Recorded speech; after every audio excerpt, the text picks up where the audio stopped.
Well, Greta, you've covered a lot of political firsts throughout your career. What do you make of what unfolded last night?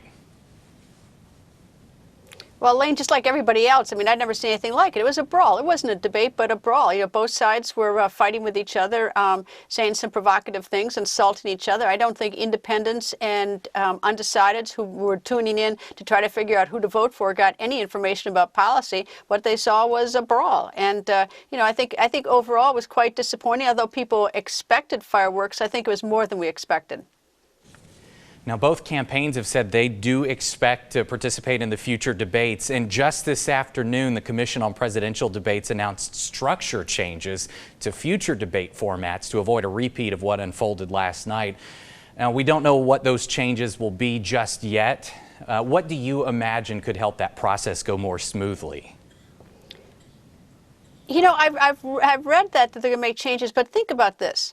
The debate format we've been using for decades, and it has worked relatively well. We've never had this problem before, so maybe it's not the format, it's the problem.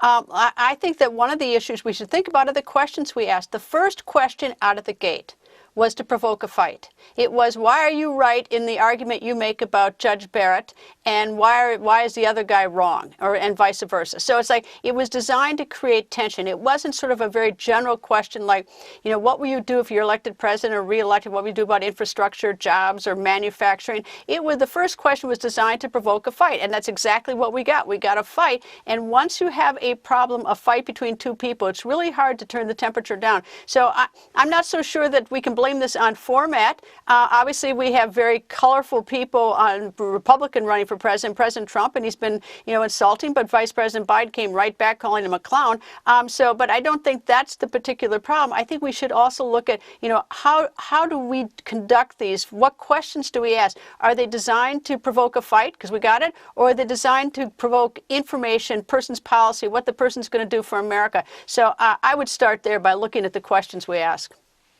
An interesting point. Well, next up are Vice President Mike Pence and Joe Biden's running mate, Senator Kamala Harris. They'll debate next Wednesday in Salt Lake City. For anyone turned off by last night's exchanges, why should they pay attention to this debate? Well, because those two people who are debating next week are one heartbeat away, or one of them is one heartbeat away from being president. If Vice President Biden is elected, and Kamala Harris is one heartbeat away, and of course Vice President Mike Pence with President Trump. So you should really care because they do have an influence. These vice presidents, for a long time they were just ribbon cutters, but in the last 20 years or so, they become very important in terms of setting policy. They've been very much involved. Even like Vice President Pence has been since he was on Capitol Hill for a number of years. In the last 3 years, he's been helpful to President Trump in dealing with Congress because he knows Congress. President Trump was a businessman, didn't know Congress, and relationships matter in Washington.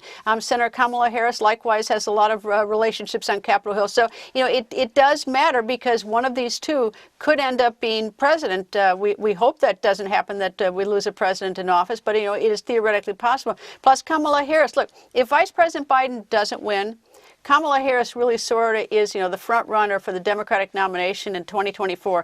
And 2024, it is unbelievably close. It seems like a lot. We haven't gotten through this election, but 2024 will be rolling around pretty soon. So I think this is very important. Plus, one of the things, I think that they will be asked about this debate last night, and they will be asked to talk about their co-partner on the tickets performance, and I think that would be probably interesting. Well, Greta, one way to take the pulse of the nation is to watch the stock market. And just this afternoon, you made a curious observation on Twitter. Tell us about that. I was looking at, I expected all the stocks to crater. I look at the stocks sometime mid-afternoon, it was up 500 points. I thought, are you kidding? And I can't figure out, after last night's debate, and you really do see that in many ways the stock market, is sort of immune from what goes on in Washington. We like to think that we're sort of the center of the universe and here in Washington, but apparently we are not. But, at the same time, the stock market doesn't always define the economy. Some people, don't have jobs. They don't have money in the stock market, so the economy may look good because the stock market is soaring, but if you don't have a job, if you don't have a future, it doesn't. But I guess I sort of curiously thought that I thought today that I didn't expect it to rise to 500 points. I don't know where it ended up at the end of the day, but I was just surprised by that. It'll be interesting to monitor that through the next debates as well. Greta, always great to have your insight. Thanks again for being with us. Thank you, Lane.